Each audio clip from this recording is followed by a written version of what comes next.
नमस्कार। GK GS मंथन channel में आपका स्वागत है। मैं पप्पू सर। आज समान अध्ययन यानी जनरल स्टडीज का 100 प्रश्नों का प्रैक्टिस सेट यानी कि 100 प्रश्नों का मॉडल प्रश्न पत्र प्रस्तुत किया जा रहा है और मेरा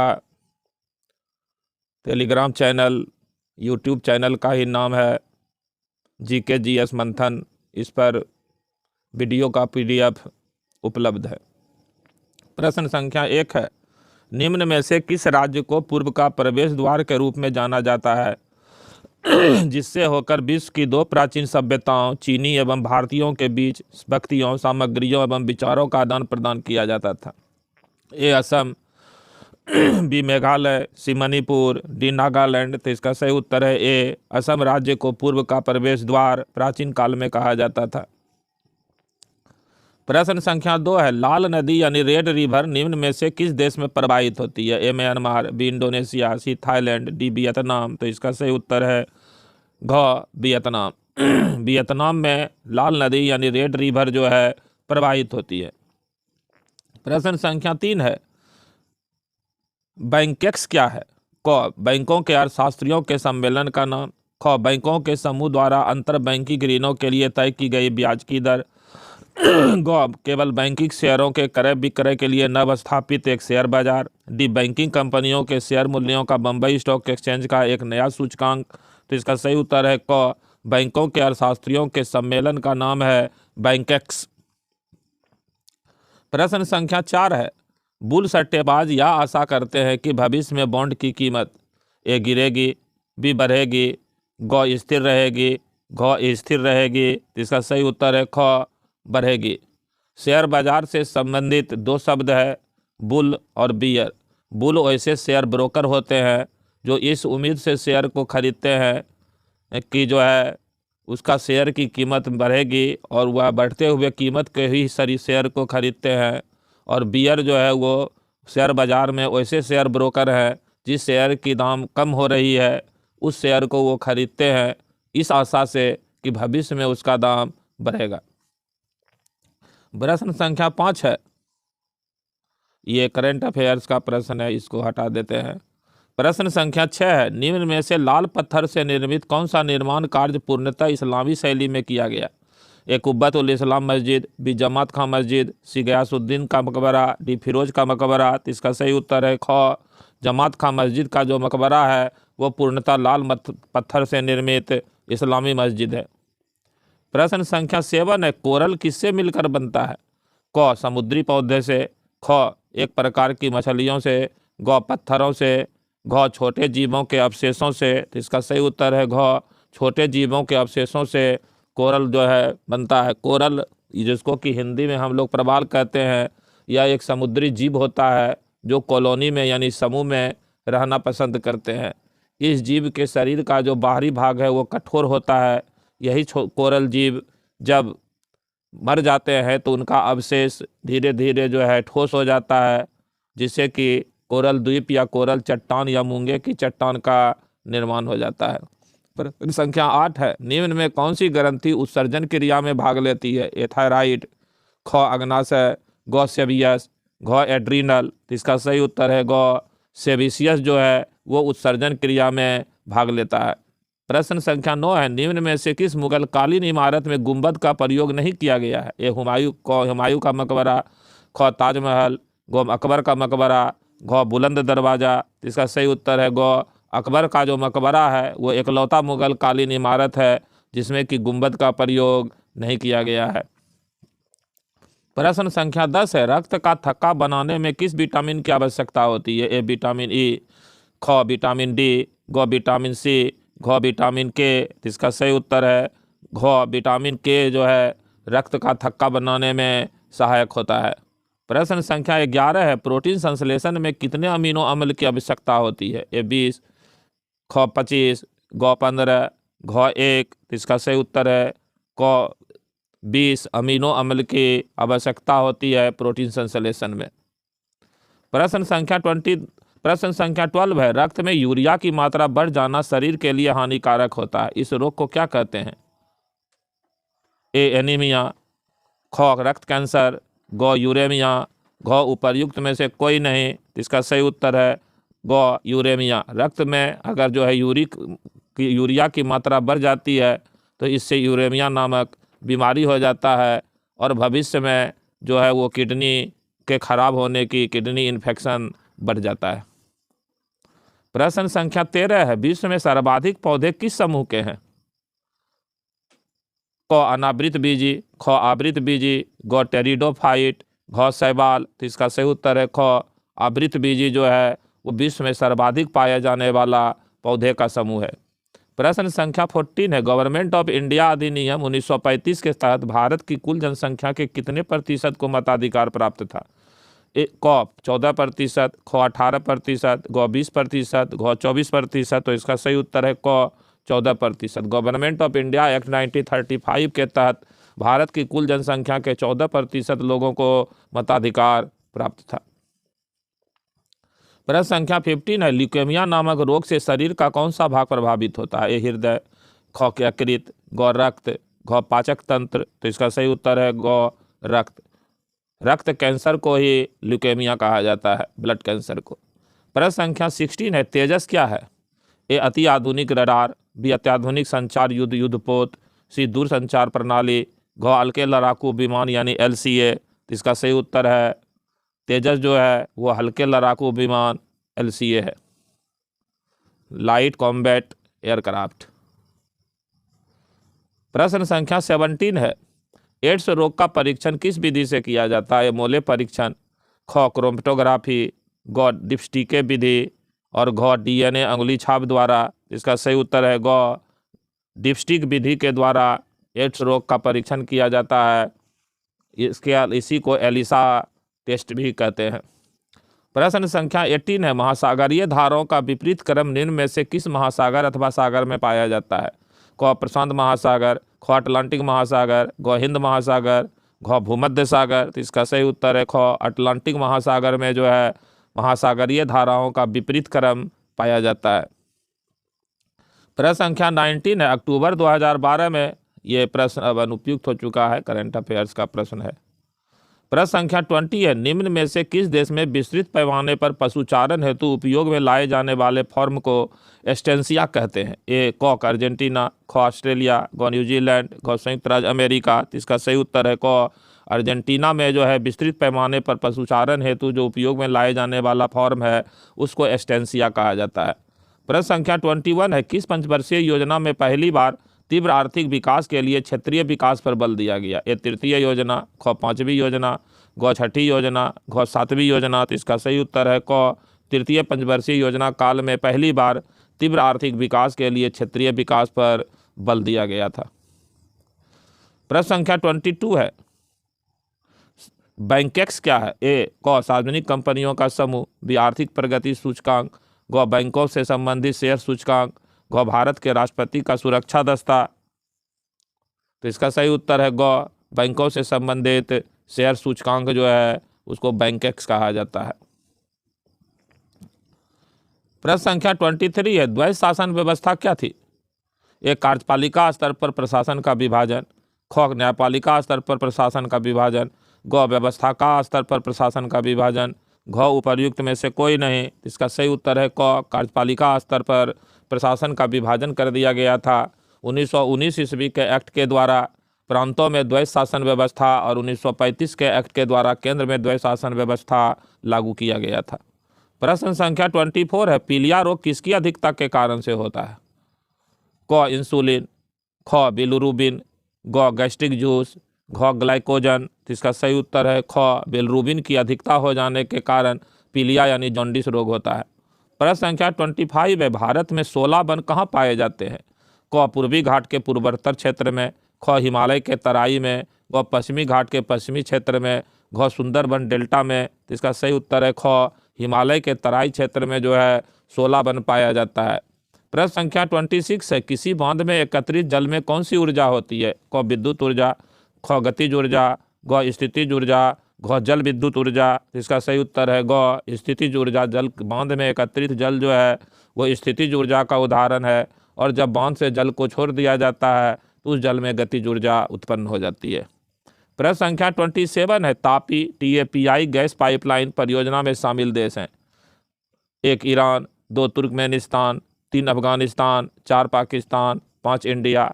सही कूट का चयन कीजिए। इसका सही उत्तर हो जाएगा ख 2, 3, 4 और 5। ईरान को छोड़ करके सारे देश जो है 2, 3, 4 और 5 यानी कि तुर्कमेनिस्तान, अफगानिस्तान, पाकिस्तान और इंडिया, ये तापी गैस पाइप परियोजना में शामिल देश हैं। प्रश्न संख्या 28 है, यदि पौधों पर घर प्रभाव ग्रीन हाउस इफेक्ट एक निश्चित सीमा से अधिक हो जाए तो क्या होगा? क पृथ्वी में मौजूद संपूर्ण बर्फ पिघल जाएगी। ख पृथ्वी में बर्फ की मात्रा बढ़ जाएगी। ग कोई अंतर नहीं पड़ेगा। घ उपर्युक्त में से कोई नहीं। तो इसका सही उत्तर है क पृथ्वी में मौजूद संपूर्ण बर्फ पिघल जाएगी। यही ग्रीन हाउस इफेक्ट में अगर वृद्धि हो जाता है, और वृद्धि हो चुका है थोड़ा, जिसको अभी हम लोग ग्लोबल वार्मिंग वैश्विक तापमान में वृद्धि कहते हैं। प्रश्न संख्या 29 है, भारत की मुस्लिम आबादी के लिए एक अलग राष्ट्र की परिकल्पना को सबसे पहले किसने प्रस्तुत किया? क मोहम्मद इकबाल, ख मोहम्मद अली जिन्ना, ग सैयद अली खां, घ लियाकत अली। इसका सही उत्तर है क मोहम्मद इकबाल। सर मोहम्मद इकबाल को भारत में द्विराष्ट्र सिद्धांत का जनक माना जाता है। प्रश्न संख्या 30 है, औद्योगिकीकरण के बाधक अंतर्राष्ट्रीय तत्व निम्न में से कौन नहीं है? क विदेशी प्रतिस्पर्धा, ख आयात निर्यात नीति, ग विदेशी सहायता में बाधाएं, घ निर्यातों पर रोक। तो इसका सही उत्तर है ख आयात निर्यात नीति जो है वो जो है औद्योगिकीकरण के बाधक तत्व जो है नहीं है। एक्सपोर्ट इंपोर्ट पॉलिसी ये विदेशी व्यापार के बाधक तत्व है। प्रश्न संख्या 31 है, युगोस्लाविया का हुआ पूर्ण गणराज्य जिसने 3 जून 2006 को राष्ट्रीय जनमत संग्रह के बाद, ये करंट अफेयर्स का प्रश्न है। प्रश्न संख्या 32 है, मुगल सम्राटों की स्मृति में बने मकबरों में किसका मकबरा वर्तमान में भारत से बाहर अवस्थित है? क हुमायूं, ख अकबर, ग जहांगीर, घ शाहजहां। तो इसका सही उत्तर है ग जहांगीर। मुगल सम्राट जहांगीर का मकबरा वर्तमान में पाकिस्तान में है, लाहौर में, लाहौर के शहादरा में। प्रश्न संख्या 33 है, निम्न में कौन भारतीय दर्शन की अपेक्षा पाश्चात्य दर्शन से अधिक प्रभावित थे? क राजा राम मोहन राय, ख अरविंद घोष, ग स्वामी विवेकानंद, घ केशव चंद्र सेन। तो इसका सही उत्तर है क राजा राम मोहन राय जो है पाश्चात्य दर्शन से अधिक प्रभावित थे, जबकि अरविंद घोष, स्वामी विवेकानंद, केशव चंद्र सेन, दयानंद सरस्वती ये सब भारतीय दर्शन से अधिक प्रभावित थे। प्रश्न संख्या 34 है, अंटार्कटिका महाद्वीप के निकटवर्ती समुद्री क्षेत्र में कौन सी प्रोटीन युक्त मछलियां पर्याप्त मात्रा में पाई जाती है? क व्हेल, ख क्रील, ग जूप्लेक्टन, घ श्रिम्प। तो इसका सही उत्तर है ख क्रील जो है अंटार्कटिका महादेश के निकटवर्ती समुद्री क्षेत्र में पाई जाने वाली मछली है जिसको जो काफ़ी प्रोटीन युक्त है। प्रश्न संख्या 35 है, किस देश की व्यापारिक कंपनी ने भारत के साथ सर्वप्रथम व्यापार शुरू किया? क पुर्तगाल, ख हॉलैंड, ग फ्रांस, घ ब्रिटेन। तो इसका सही उत्तर है क पुर्तगीज ईस्ट इंडिया कंपनी जो है भारत के साथ व्यापार करने वाली पहली व्यापारिक कंपनी थी। प्रश्न संख्या 36 है, निम्न भक्तिकालीन कवियों को सही क्रम में सजाइए। क कबीर, चैतन्य, नानक, मीराबाई। ख नानक, कबीर, चैतन्य, मीराबाई। ग कबीर, नानक, चैतन्य, मीराबाई। घ चैतन्य, नानक, कबीर, मीराबाई। तो इसका सही उत्तर है ग कबीर, उनके बाद नानक, उनके बाद चैतन्य और फिर मीराबाई। प्रश्न संख्या 37 है, किस व्यक्ति ने बाल गंगाधर तिलक को भारतीय संतोष के जनक की संज्ञा दी? क ग्लैडस्टोन, ख वैलेंटाइन सिरॉल, ग रेमजे मैकडोनाल्ड, घ डिजरायली। तो इसका सही उत्तर है ख वैलेंटाइन चिरॉल ने अपनी पुस्तक इंडिया अनरेस्ट में बाल गंगाधर तिलक को भारतीय और संतोष का जनक, मैडम भीखाजी कामा को भारतीय और संतोष की माता और आर्य समाज को भारतीय और संतोष की संस्था कहा है। प्रश्न संख्या 38 है, यत्र नार्यन्तु पूज्यन्ते रमन्ते तत्र देवता। यह पंक्ति किस प्राचीन संस्कृत ग्रंथ से उद्गृहित की गई है? क रामायण, ख ऋग्वेद, ग मनुस्मृति स्मृति, घ अभिज्ञान शाकुंतलम। तो इसका सही उत्तर है ग मनु द्वारा रचित मनुस्मृति ग्रंथ में ये शब्द लिखा हुआ है, ये जो है जिसका अर्थ होता है जहाँ नारियों की पूजा होती है वहीं ईश्वर निवास करते हैं। प्रश्न संख्या 39 है, निम्न में कौन सा विटामिन जल में विलय है और शरीर में इसकी अधिकता मूत्रता के माध्यम से उत्सर्जित हो जाती है? क विटामिन ए एवं बी, ख विटामिन ए एवं सी, ग विटामिन बी एवं सी, डी घ विटामिन सी एवं डी। इसका सही उत्तर है ग विटामिन बी एवं सी जो है वो जल में विलय है और शरीर में इसकी अधिक मात्रा हो जाने से ये मूत्र यानी पेशाब के माध्यम से बाहर निकल जाता है। प्रश्न संख्या 40 है, सूची 1 को सूची 2 के साथ मिलाइए। अ कन्नौज का युद्ध, ब बांडीबास का युद्ध, सौ पानीपत का तृतीय युद्ध, 2 चंद्रावर का युद्ध। इधर 1 2 3 4 में मिलाना है तो कन्नौज का युद्ध हो जाएगा, 40 का आंसर है हो जाएगा ख 2 1 4 3 कन्नौज का युद्ध हो जाएगा। हुमायूं एवं शेर शाह के बीच 1540 ईस्वी में बांडीबास का युद्ध हो जाएगा।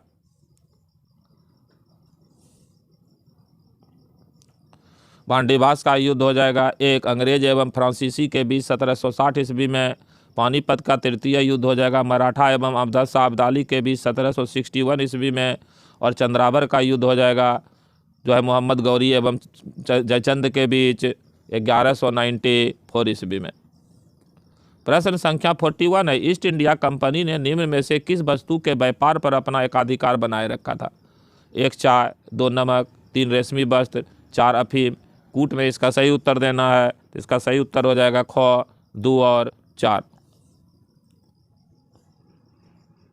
प्रश्न संख्या 44 है, शीत ऋतु में ब्रिटेन का उत्तरी पश्चिमी भाग पूर्वी तटीय भाग की अपेक्षा अधिक उष्ण रहता है। निम्न में कौन सा कारण इसके लिए उत्तरदायी है? क पश्चिमी तट पर पूर्वी तट की अपेक्षा हिमपात कम होती है। ख पश्चिमी तट पछुआ हवाओं की पेटी में आ जाता है जो कि खाड़ी की गर्म जलधारा के ऊपर से प्रवाहित होती है।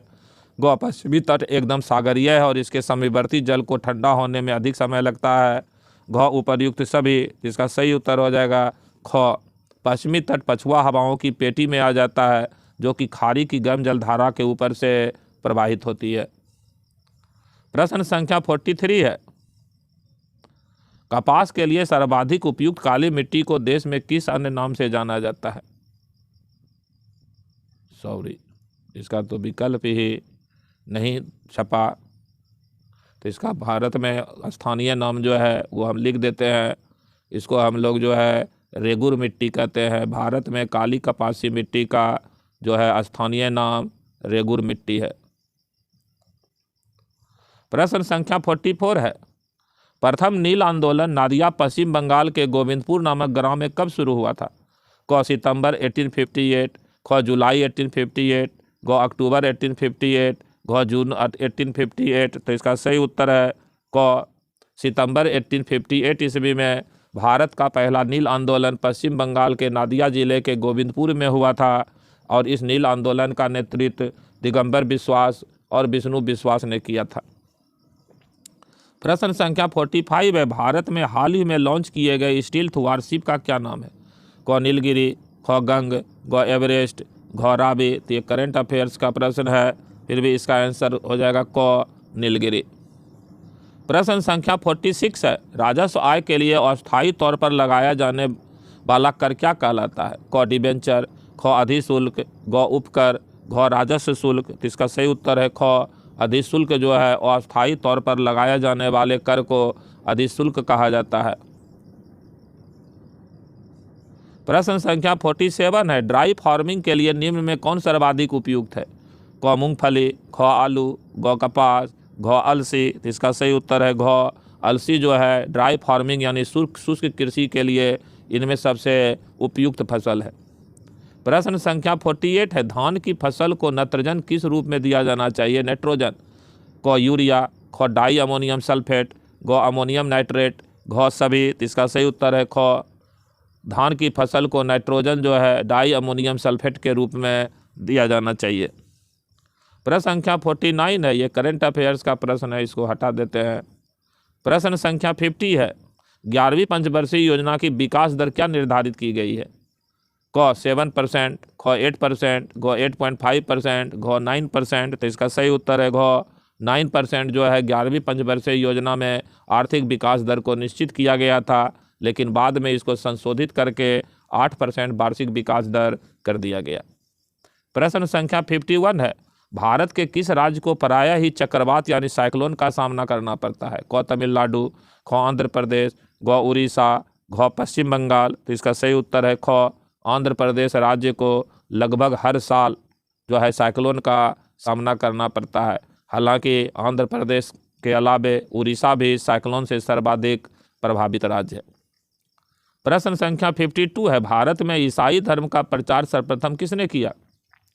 क सेंट थॉमस, ख वास्को डी गामा, ग लॉर्ड क्लाइव, घ सेंट कार्टियर। तो इसका सही उत्तर है क सेंट थॉमस भारत में ईसाई धर्म का प्रचार करने वाले आने वाले प्रथम ईसाई प्रचारक थे, और ये पहलव यानी पार्थियन वंश के शासक गोंदोफर्निस के समय में भारत आए थे।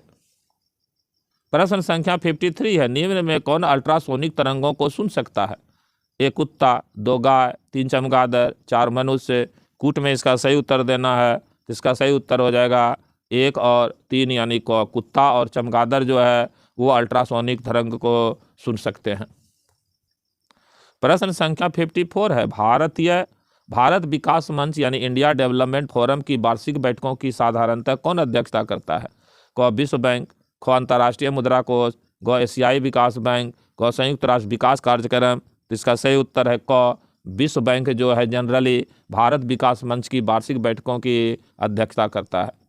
प्रश्न संख्या 55 है, शिवाजी ने भूमि की माप के लिए प्रयोग किया? क इलाही गज, ख सिकंदरी गज, ग काठी की मानक छड़ी, घ उपर्युक्त में से कोई नहीं। तो इसका सही उत्तर है ग काठक की मानक छड़ी को शिवाजी ने भूमि की मापने के लिए इस्तेमाल शुरू किया था।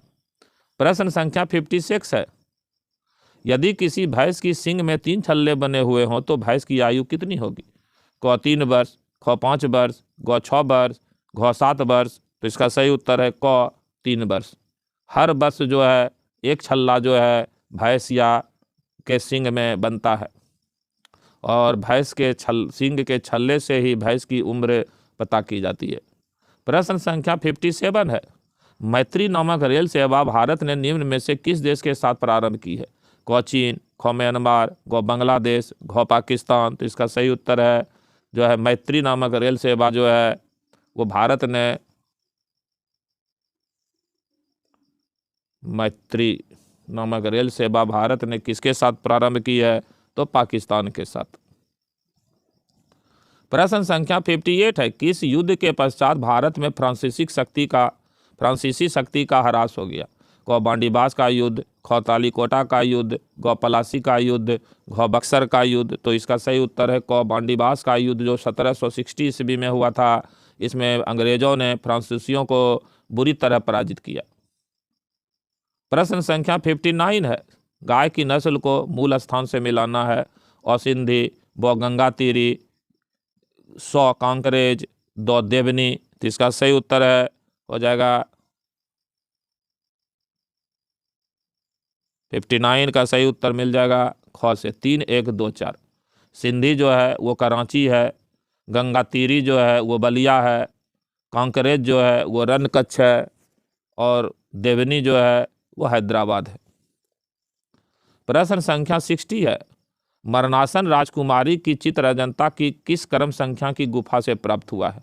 क गुफा संख्या 16, क गुफा संख्या 17, ग गुफा संख्या 19, घ गुफा संख्या 2। तो इसका सही उत्तर है क गुफा संख्या 16 जो है वो मरणासन राजकुमारी का चित्र प्राप्त हुआ है, और यह चित्र जो है वो गुप्तकालीन चित्रकला का उदाहरण है। प्रश्न संख्या 61 है, मुस्लिम शासकों के राज्यकाल में कौन धार्मिक कर था? क जजिया, ख खराज, ग जकात या सदका, घ खम्स। तो इसका सही उत्तर है ग जकात जो है वो सल्तनत शासन काल में लिया जाने वाला धार्मिक कर था, और जकात या सदका जो है संपन्न या अमीर मुसलमानों से लिया जाता था। प्रश्न संख्या 62 है, बलियारिक द्वीप समूह निम्न में से किस सागर में अवस्थित है?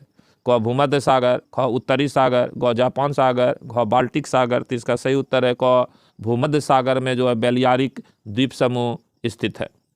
प्रश्न संख्या 63 है, विश्व के भूमध्यरेखीय वनों का व्यावसायिक दृष्टि से अधिक शोषण न हो जाने का निम्न में कौन सा कारण सही है? क विविध वनस्पतिक प्रजातियों की उपस्थिति, ख विषाणु जनित बीमारियां तथा अगम्यता, ख जंगली जानवरों की अधिकता, घ उपर्युक्त में से सभी। तो इसका सही उत्तर है उपर्युक्त में से सभी। ये तीनों कारण से जो है भूमध्य रेखीय यानी विषुवत रेखीय वनों का बहुत कम जो है कटाई हुआ है। प्रश्न संख्या 64 है, गांधी जी ने कांग्रेस की सदस्यता से कब और क्यों इस्तीफा दिया था? क 1922 में चौरी चौरा कांड के कारण और सहयोग आंदोलन की असफलता पर, ख द्वितीय गौ सम्मेलन की असफलता पर, ग 1933 में सविनय अवज्ञा आंदोलन की असफलता पर, घ उपर्युक्त में से कोई नहीं। तो इसका सही उत्तर है ग 1933 ईस्वी में सविनय अवज्ञा आंदोलन की असफलता पर गांधी जी ने कांग्रेस की सदस्यता से इस्तीफा दे दिया था। प्रश्न संख्या 65 है, भारत के 4 विख्यात सूर्य मंदिरों मोढेरा गुजरात, कोणार्क उड़ीसा, सूर्यन कोविल तमिलनाडु तथा मार्तंड देश में है। अंतिम सूर्य मंदिर निम्न में से किस में स्थित है? क केरल, ख असम, ग जम्मू कश्मीर, घ बिहार। तो इसका सही उत्तर है ग जम्मू कश्मीर में जो है मार्तंड मंदिर स्थित है। प्रश्न संख्या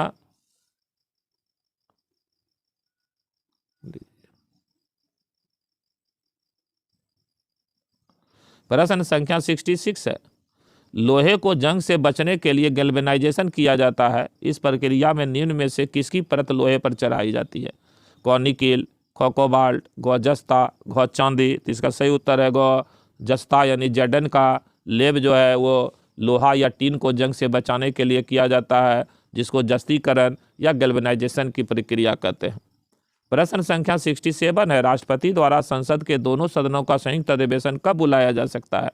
क किसी धन विधेयक के पारित होने में गतिरोध उत्पन्न होने पर, ख किसी साधारण विधेयक के पारित होने में गतिरोध उत्पन्न होने पर, ग राष्ट्रीय आपातकाल की उद्घोषणा की संस्तुति प्रदान करने हेतु, घ आम बजट पर बहस करने हेतु। तो इसका सही उत्तर है ख किसी साधारण विधेयक के पारित होने में गतिरोध उत्पन्न होने पर संसद का संयुक्त अधिवेशन राष्ट्रपति बुला सकते हैं और यह संविधान के अनुच्छेद 108 में है। साधारण विधेयक को छोड़ करके अगर किसी भी विधेयक पर दोनों सदनों में गतिरोध या मतभेद होता है तो संसद का संयुक्त अधिवेशन नहीं बुलाया जा सकता है। प्रश्न संख्या 68 है, भारत में परिवार नियोजन की नीति को कब अपनाया गया? ए 1952, ख 1959, ग 1961, ग 1966। तो इसका सही उत्तर है क 1952 ईस्वी में भारत में परिवार नियोजन की नीति को अपनाया गया। प्रश्न संख्या 69 है, निम्न में से किस भाषा का उद्भव हिंद आर्य भाषा से नहीं हुआ है? क मराठी, ख गुजराती, ग बांग्ला, घ कन्नड़। तो इसका सही उत्तर है घ कन्नड़। भारत में 2 भाषा समूह प्रचलन में है, एक आर्य भाषा समूह और दूसरा द्रविड़ भाषा समूह। द्रविड़ भाषा समूह में कन्नड़ है, मलयालम है, तेलुगु है और तमिल है।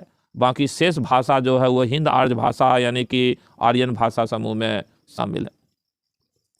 प्रश्न संख्या 70 है, दल बदल विरोधी अधिनियम के तहत लोकसभा के किस सदस्य को सर्वप्रथम सदस्यता गंवानी पड़ी? क सी सिल्वेरा, ख एन कॉम्सन, ग लालडू होमा, घ पीटर मार सानियांग। तो इसका सही उत्तर हो जाएगा ग लालडू होमा को पहली बार लालडू होमा पहले ऐसे लोकसभा के सदस्य हुए जो दल बदल विरोधी कानून के कारण लोकसभा की सदस्यता खो दिए। प्रश्न संख्या 71 है, भारत की संघीय व्यवस्था मुख्यतः किस देश की संघीय व्यवस्था पर आधारित है? क स्विट्जरलैंड, ख ऑस्ट्रेलिया, ग कनाडा, घ संयुक्त राज्य अमेरिका। तो इसका सही उत्तर है ग कनाडा का संघीय शासन व्यवस्था भारत ग्रहण किया हुआ है। प्रश्न संख्या 72 और 73 है, नीचे दिए गए कथन और तथा कारण ब दिए गए हैं, निम्नानुसार उत्तर दीजिए।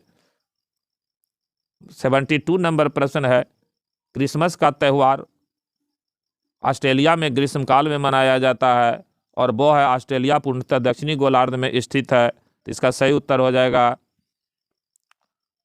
क कथन और वह दोनों सही है तथा कारण कथन की सही व्याख्या करता है।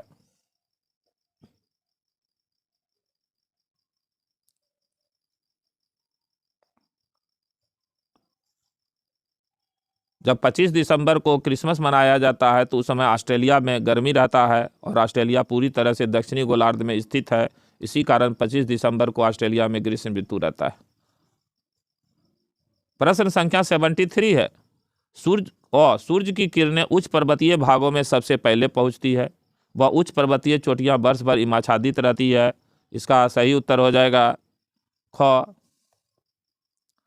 यानी कथन अ एवं धार दोनों सही है, लेकिन कथन इसकी व्याख्या नहीं करता है।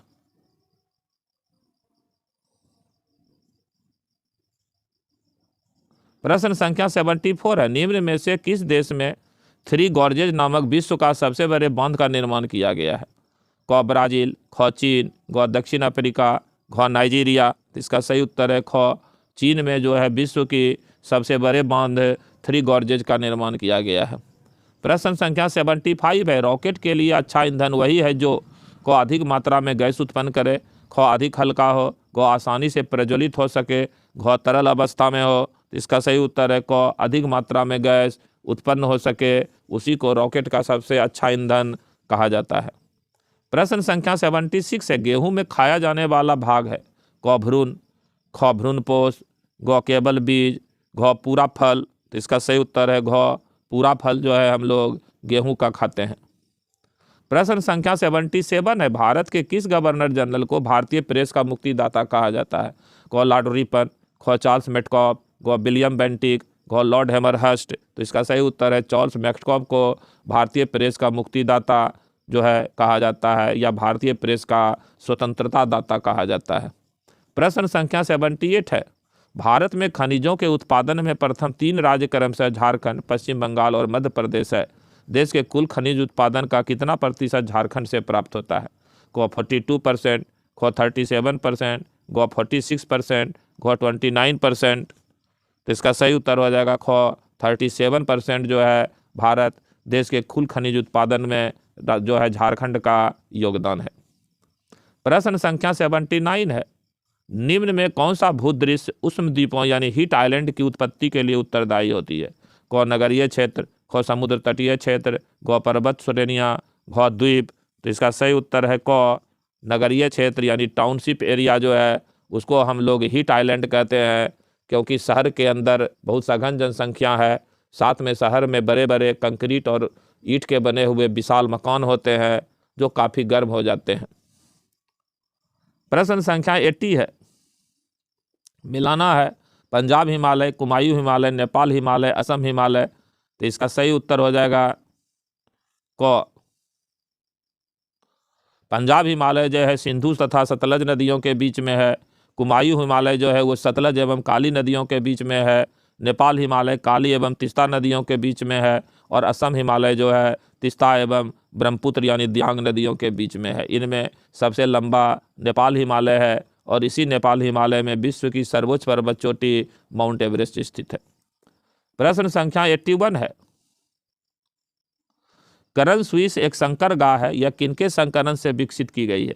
क साहिवाल एवं ब्राउन स्विस, ख सिंधी एवं ब्राउन स्विस, ग गिर एवं ब्राउन स्विस, ग हरियाणा एवं ब्राउन स्विस। इसका सही उत्तर है क साहिवाल एवं ब्राउन स्विस के संकरण से करन स्विस नामक संकर गाय बनाया गया है। प्रश्न संख्या 82 है, निर्यातों को बढ़ावा देने के लिए देश का पहला निर्यात केंद्र यानी एक्सपोर्ट प्रोसेसिंग जोन कहाँ खोला गया? क विशाखापत्तनम में, ख नई दिल्ली में, ग मुंबई में, घ कांडला में। तो इसका सही उत्तर है ख नई दिल्ली में देश का पहला निर्यात प्रोत्साहन केंद्र यानी एक्सपोर्ट प्रोसेसिंग जोन EPZ कहते थे वो खोला गया था, और EPZ का स्थान अब SEZ स्पेशल इकोनॉमिक जोन ने ले लिया है। प्रश्न संख्या 83 है, राज्य के विधानसभा का अध्यक्ष निम्न में से किसे अपना त्यागपत्र प्रस्तुत करते हैं?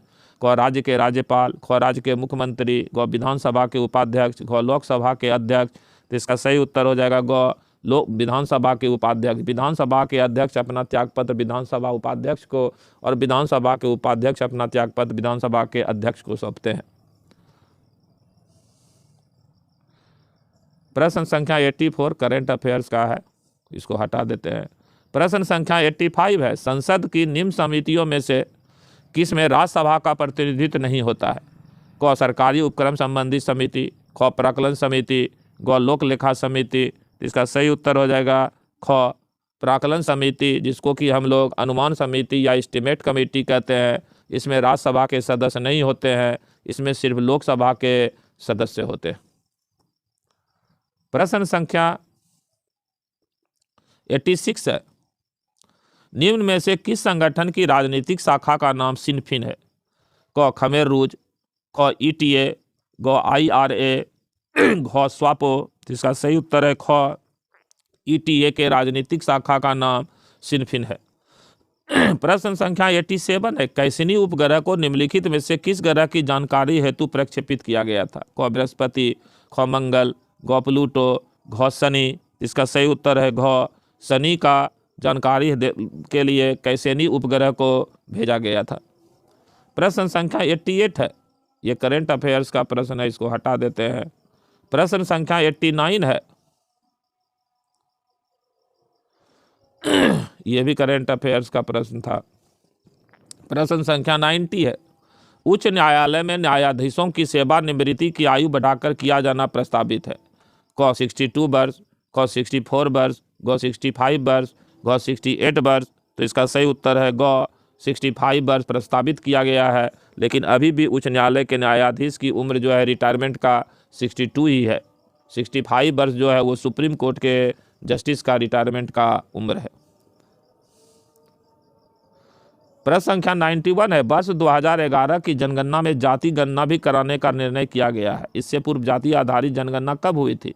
हालांकि इसमें जनगणना जाति हुआ नहीं था, फिर भी जो है क 1931, बी 1941, सी 1951, डी 1971। तो इसका सही उत्तर है क 1931 ईस्वी में देश में जो है जाति आधारित जनगणना हुई थी।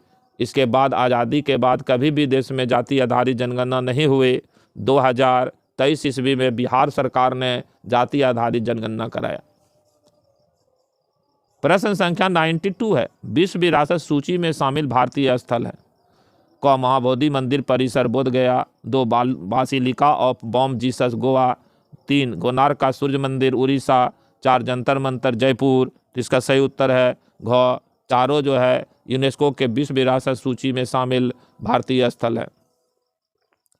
प्रश्न संख्या 93 है, निम्न में से किस प्रधानमंत्री ने सर्वाधिक बार लाल किले पर तिरंगा फहराकर राष्ट्र को संबोधित किया है? क जवाहरलाल नेहरू, ख इंदिरा गांधी, ग मनमोहन सिंह, घ अटल बिहारी वाजपेयी। इसका सही उत्तर है क पंडित जवाहरलाल नेहरू ने सबसे अधिक बार लाल किला पर झंडा फहरा करके देश को संबोधित किया है। प्रश्न संख्या 94 है,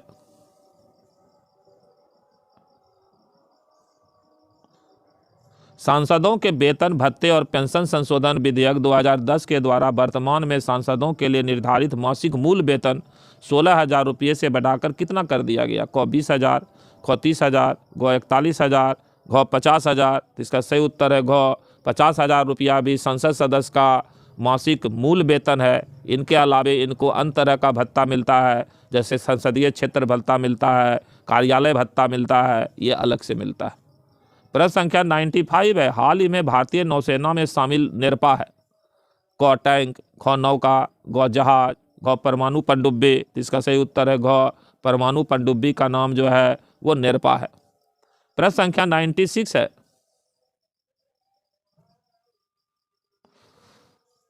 भारतीय नौसेना में नेरपा को किस नाम से शामिल किया गया है? क INS धर्म, ख INS परिवर्तन, ग INS चक्र, घ INS युद्ध। तो इसका सही उत्तर है ग INS चक्र नाम से भारतीय नौसेना में नेरपा पनडुब्बी को शामिल किया गया है। प्रश्न संख्या 97 है, ये करंट अफेयर्स का प्रश्न है, इसको हटा देते हैं। ये भी करंट अफेयर्स का प्रश्न था, इसको हटा देते हैं। प्रश्न संख्या 99 है,